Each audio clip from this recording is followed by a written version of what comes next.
Alrighty.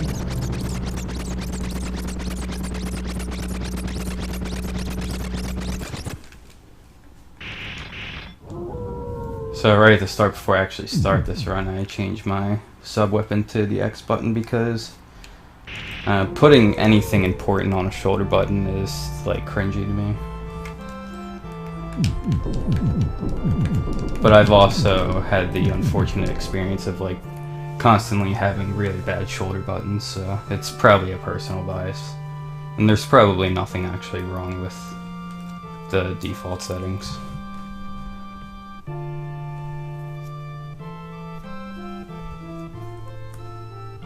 We just change the game title real quick and fire it up. Fortunately, my laptop is being insanely slow. Oh, yo, what's up, RPG? Rollin, man. Oh, you're in the Discord. Sorry, I don't have my headphones on or anything. Because I can't have, I can't put Discord to the stream, so I'm just solo commentating. But anyway. Oh, wait. I have the AMRAC brightness on. Let's put it back to its natural colors. There we go. Alright, without further ado, let's fire it up. Watch this nice, lovely cutscene opening up. So this game is the very first thing I started with.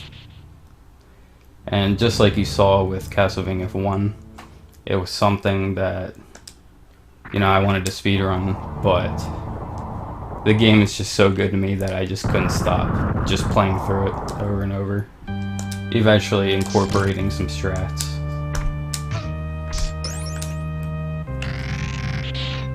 The first time I beat this game was January 1st, 2013, with no game overs.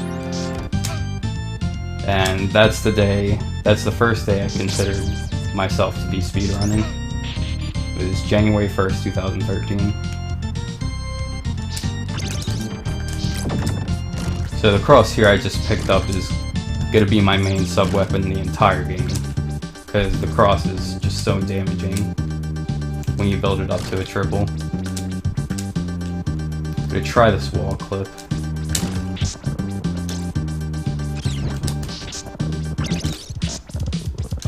Nice.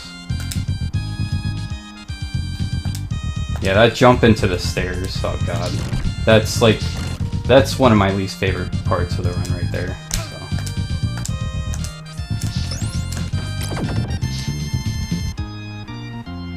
So. The way to really bring down your time in this game outside of, you know, obviously strategy upgrades is pure movement.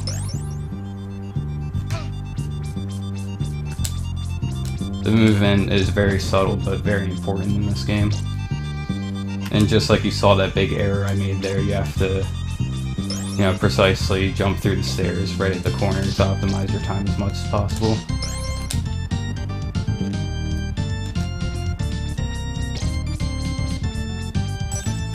Boss quick kills are very important as well, because most bosses in this game you kill almost instantly.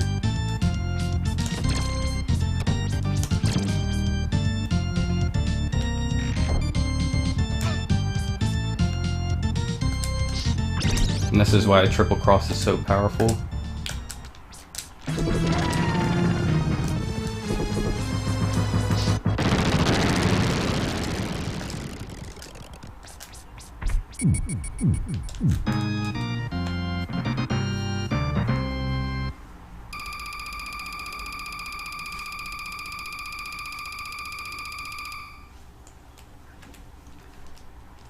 So that's why we carry the cross throughout the entire game. It just completely obliterates everything.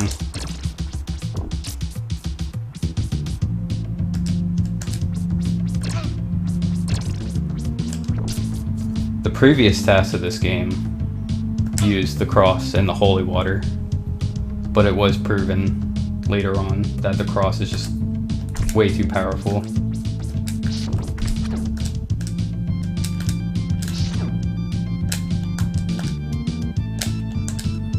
There's also another very small thing in this game.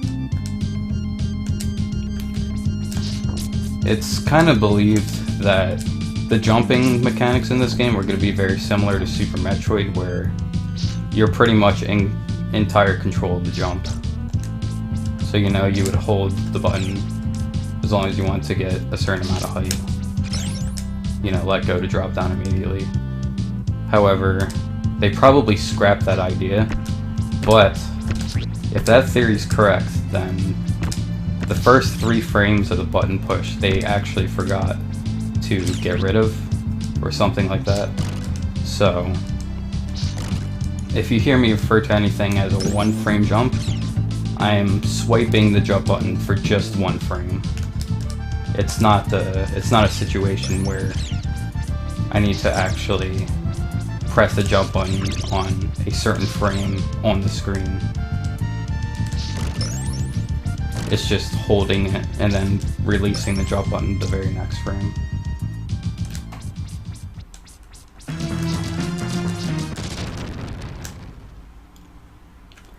And it becomes very beneficial in some places.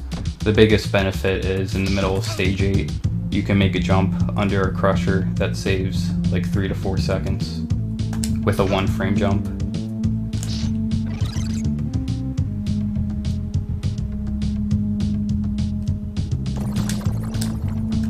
You can do one here as well, but I'm not feeling confident about it, if I have to be honest. So it saves 20 frames though, if you do it right. But I don't care about 20 frames right now. The spikes that you saw throughout this level, and well, pretty much in the entire game, they're instant kill. So the last thing you want to do is hit any of them.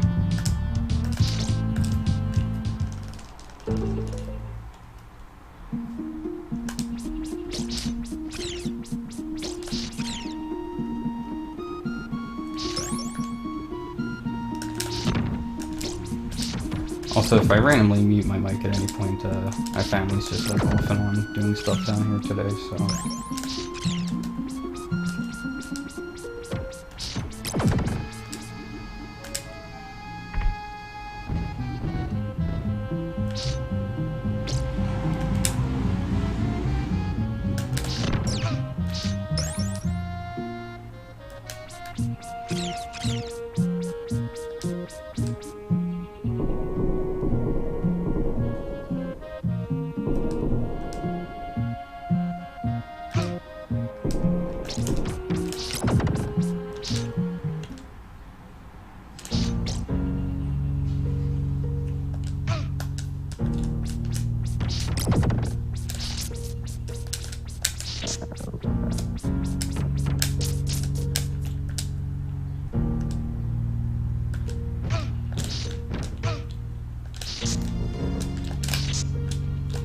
Alright, nice.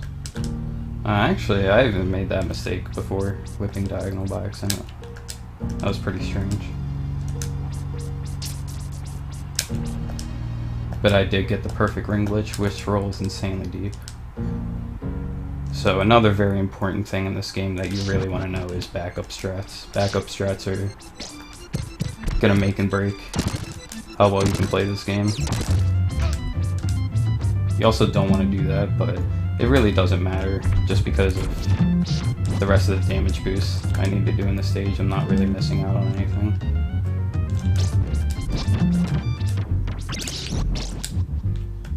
Yeah, this stage have to be quiet sometimes, because this is probably the hardest stage in the entire game to optimize.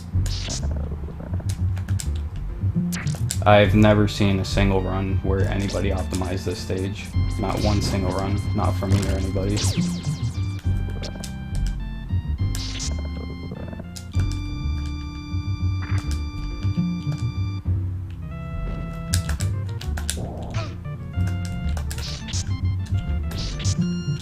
Alright, good recovery.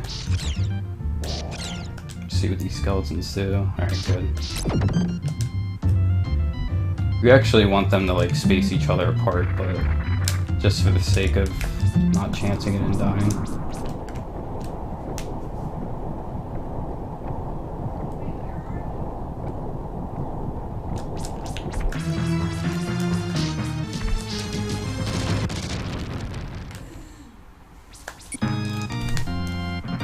on mute for a bit, sorry guys.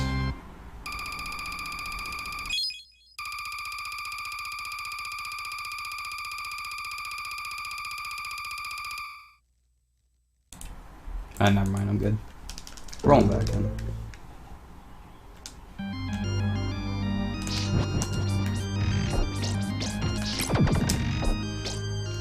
So fortunately the first half of stage 4 is pretty simple. It's a nice cooldown from stage 3, since stage 3 is probably the hardest one in the game. If you get like a really nice early game and you're a bit nervous, it's still pretty hard to mess this first part of stage 4 up, so you got a bit of cooldown time.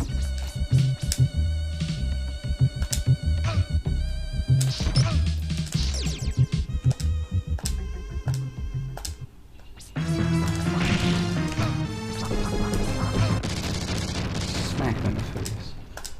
Yeah, sometimes he goes down quick, sometimes he doesn't.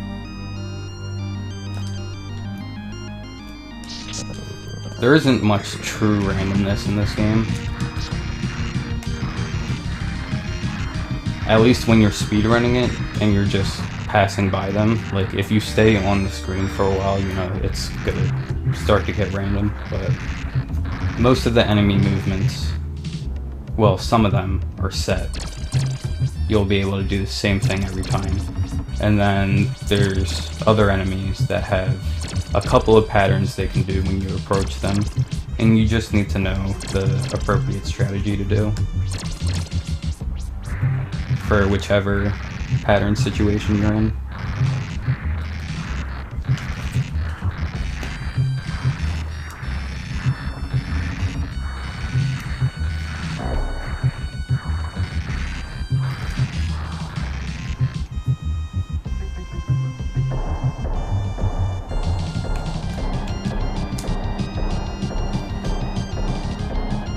So, tunnel room coming up.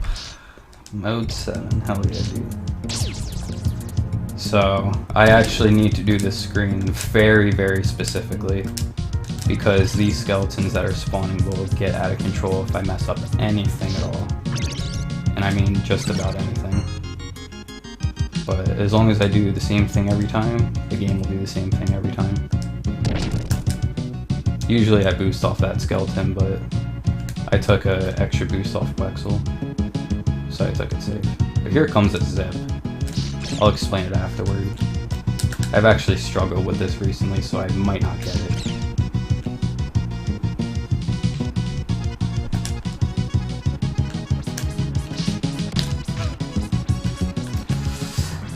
Yeah. So that was actually okay. I misjudged the first bat. Normally the crosses take him out, but I threw them. My timing on the crosses were just a little bit off, so the bat didn't die. But I didn't react appropriately when I clipped out of bounds. So if that happens, you're doomed. There's nothing you can do. However, if I just kept holding right, or yeah, if I kept holding right instead of pressing left when I did, and if I just waited a little bit longer to zip to the left to despawn that bat, I would have been okay. But I simply misreacted.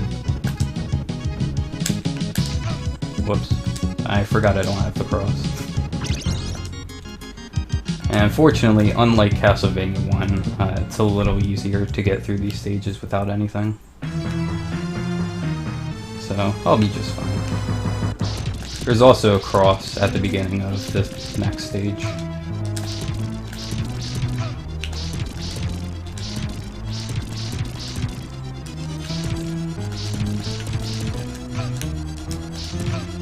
Oh.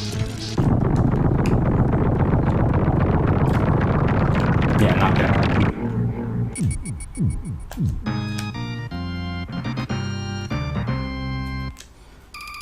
So yeah, know your backup strats.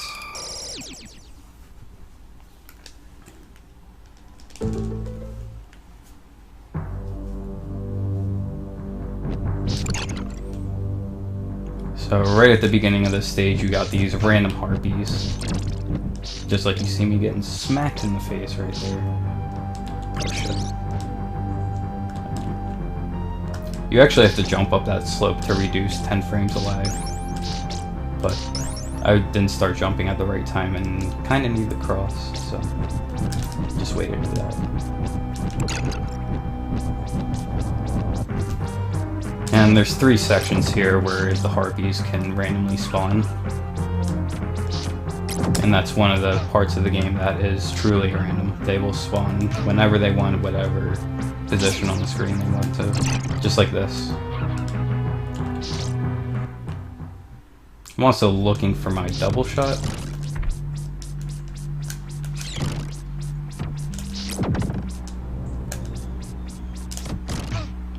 Smack. Alright, well there it is. I was honestly too focused on finding that double shot. I didn't do the start of that screen like you're supposed to, but it's all good. Because coming up is one of those parts of the game that's just gonna have you on the edge of your seat, and that's the chandeliers. There's a very good chance I'll die. I am going for the 1 cycle because this is the Roll Deep Marathon, and not going for the 1 cycle doesn't roll deep, so it's not really much of a choice in this situation. I don't know if this double shot strat's gonna work. Ah, it worked.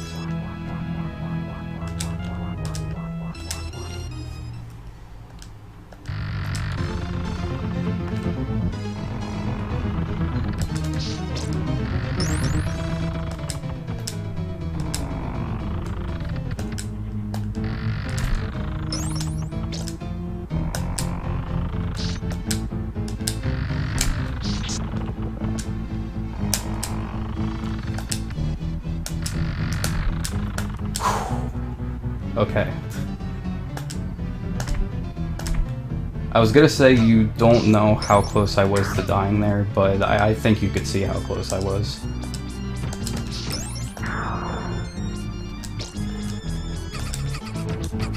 So that, in my opinion, pretty much made up for the mistake on the zip. 1 cycle chandelier is always some good eye candy.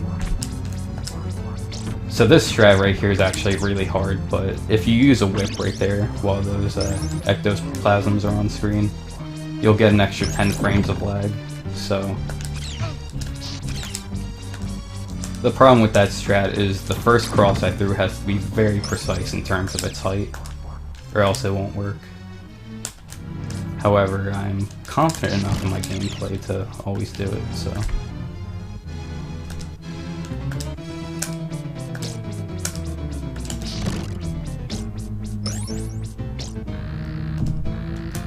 I did make a theory test of this game, and the time for that run is 30 minutes and 38 seconds. The record is 31:47 by Furious Paul.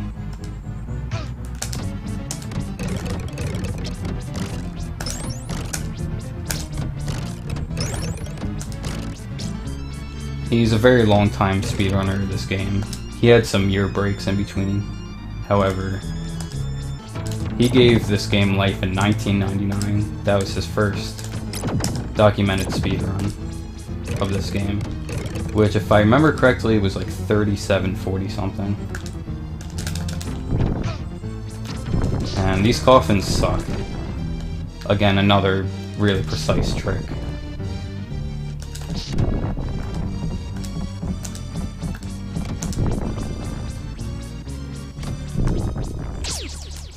Another occurrence of purely random RNG here, where these dancers will spawn wherever they want. I should be able to get by this one. Set up the quick kill.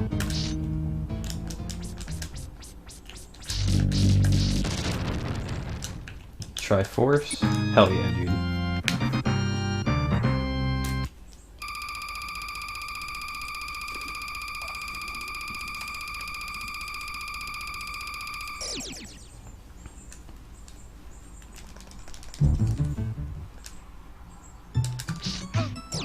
So yeah, I've been running this, like I said, since the beginning of 2013, so I can talk about this game for days, probably. There's only so much information I can give in one run, while trying to play at the same time.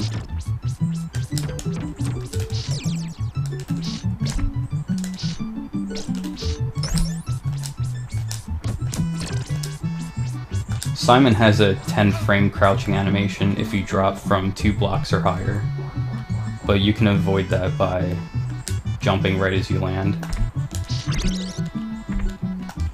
However, if you want to avoid all 10 frames, you need to jump frame perfectly.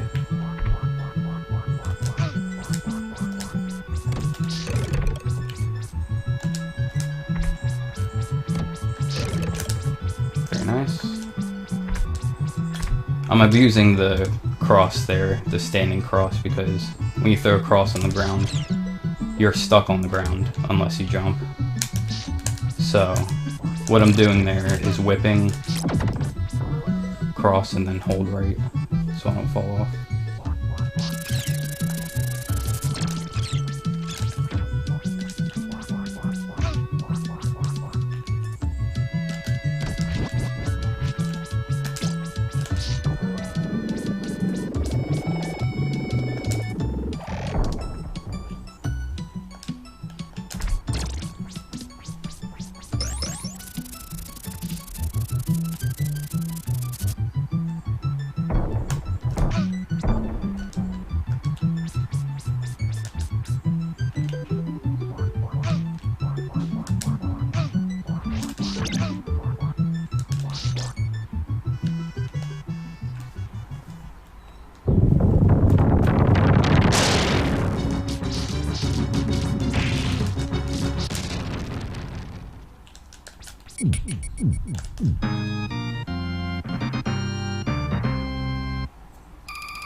Alright, gotta turn off my mic for a bit, but I'll bring it back on when I can.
Rollin back in.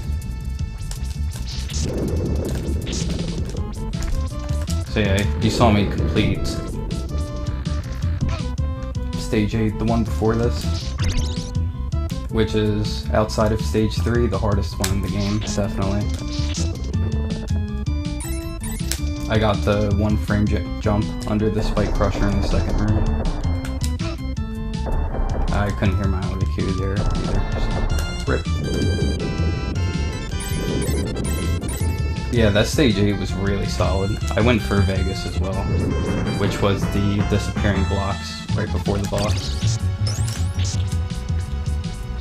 A runner that everyone should be familiar with, the Mexican runner, actually came up with that name, Vegas, because it is what, you know, Vegas is all about. Win the lotto.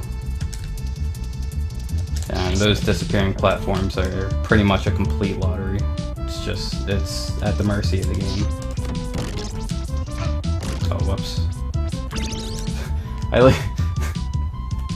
I jumped through the stairs, so I didn't get hit as I was going on them.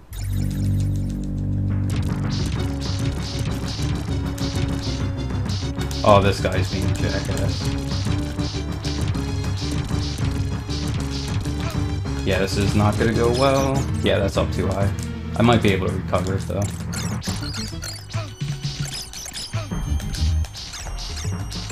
It could have been worse. I got the Triforce as well, so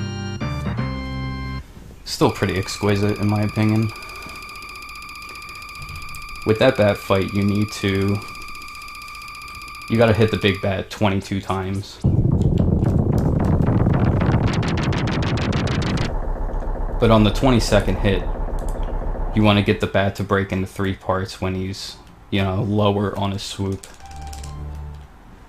So then you can just throw your crosses at him and it destroys him in like 2 seconds or something like that. Maybe less. 1 to 2 seconds. You can jump over this bone pillar too, but I don't feel like risking that.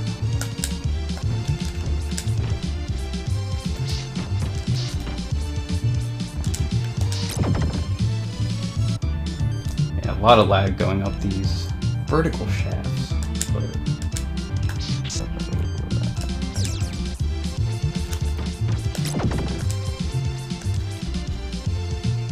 So this screen is pretty cool to watch. There's a lot of fancy stuff going on.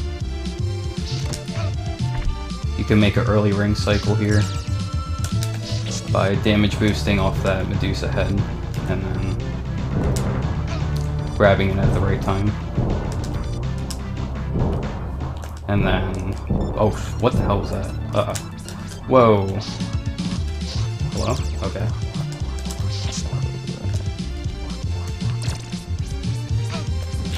I pressed jump a good amount of times and Simon did absolutely nothing.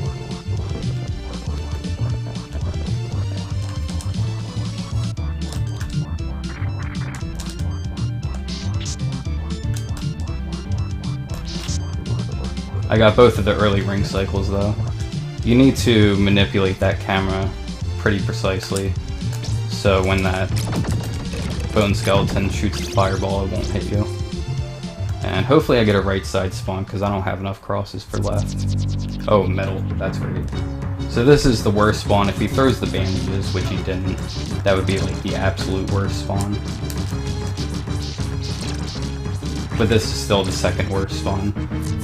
If he's in this corner here, or in the right corner, you'll be able to get him in 1 cycle. And a cycle will cost you anywhere from 8 to 12 seconds. It depends how good your first cycle is.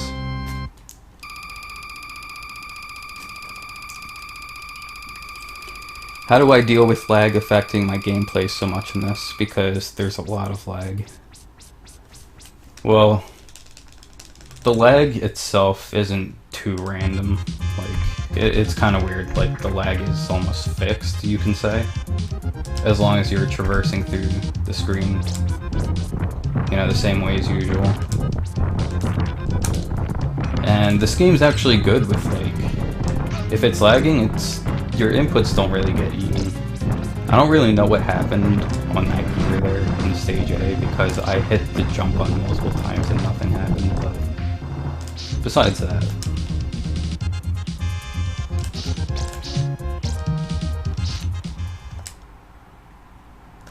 I also wanted to skip that bad boost, but I wasn't fully decided on it, so I just stuck to the stairs instead. Which was still a better alternative. Alright, that jump right there really sucks because stairs have this really weird thing in this game where there's just pixels where you will go right through the stairs even if you have the appropriate inputs. And that specific jump to those stairs is very notorious for killing a lot of players, including myself.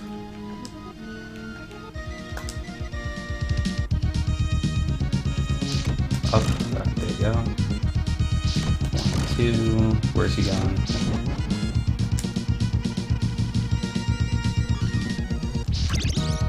So coming up is the run killer of all run killers. Fucking Slogger, dude. So I've had, to recent memory, 6 really good pace runs to this fight. 5 of them died to this boss, and not just getting too many cycles, but just straight up killing me. 5 out of 6 runs.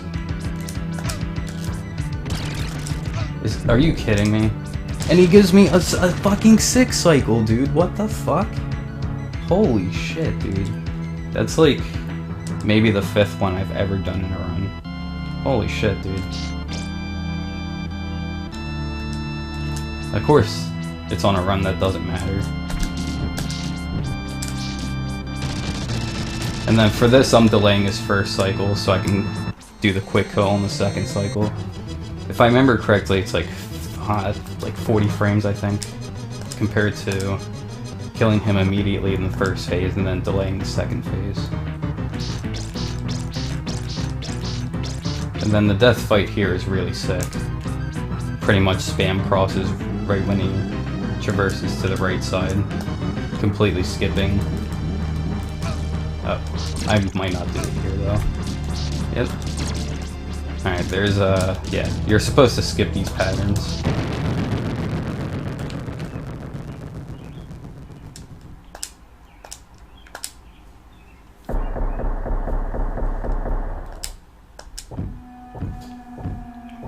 Getting those whips in is pretty difficult though, because the timing is really tight. And as you saw, I missed one of them, so like, the whip was just hanging out in the air, and that pretty much screwed everything over. But if you do that fight correctly, Death will go down like in the middle of the screen as he's going to the right side to do one of his 2 attack patterns. And back in the old days, we didn't have that strat, so we were dealing with whatever attack patterns he gave.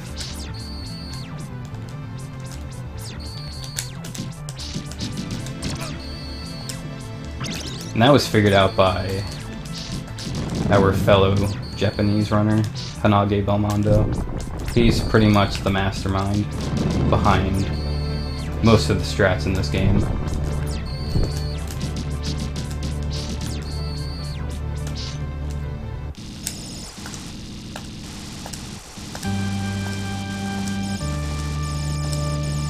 Unfortunately, after AGDQ 2015... Whoa, that was nice. But anyway, after GDQ 2015, he was just pretty much moving on in life and just like getting really busy with work-related things, so he hasn't been around much. But he developed most of this run.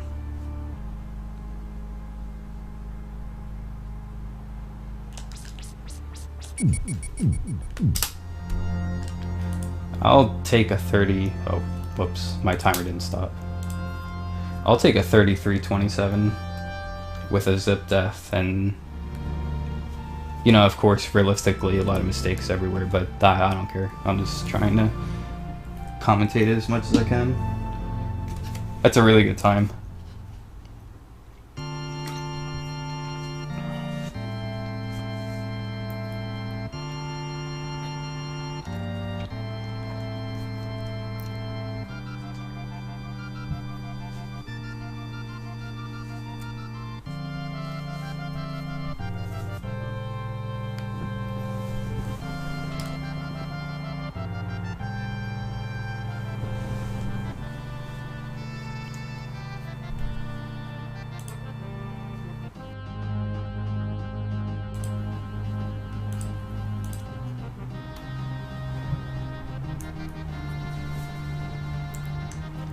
I was playing a lot of Zelda Link to the Past before this, really grinding out the 124. However, I pretty much halted playing that game for the most part for a little while, just taking a break from it, and I think my plan is to stick with Castlevania 4 for, you know, a few weeks or however long my phase lasts.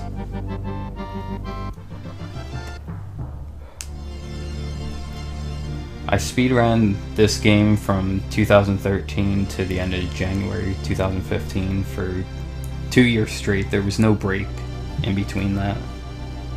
There was no time I was inactive or anything. And then after that, my interest for other speed games just became too much, and I started getting into a variety of things. However, I still come back to this game, you know, every few months or so for a couple of weeks.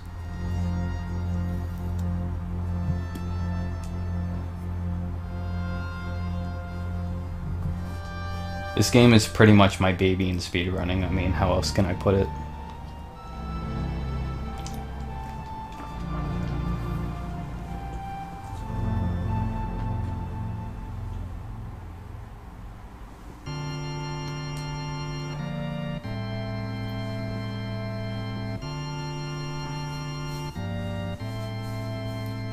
This game is pretty much what put me out there, I guess. I still remember, it wasn't long, maybe a week or something, but I would stream and get 2 to 6 viewers. And I already thought that was like amazing, that just like anybody at all was watching my stream back then. And then Funk Doc, Josh the Funk Doc, which is a legendary guy, he just linked my channel one day, and like it literally went from 2 to 6 viewers to 80 to 200 a day, and that happened for like 2 weeks, and then my house lost power for a week, and then it was RIP after that. I think everyone forgot for a while, but that was like that was the time where speedrunning, where people were getting discovered, and like there was always somebody new to find and always something new to get into as a viewer.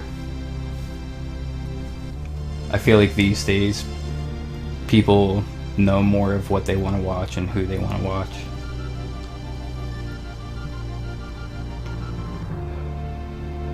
So I was very, very lucky to be in the right place at the right time. That's really all it was, simply.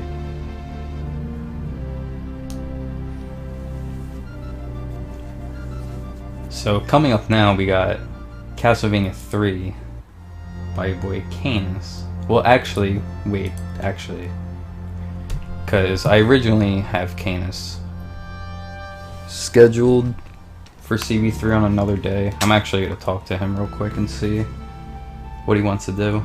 So we're either going to do Castlevania 3 after this, or we're going to do Bomberman, because RPG's here now. But I'm going to mute my mic and just conversate with them for a minute and see what's going on. Just feel free to listen to the music. Credits music is unreal in this game.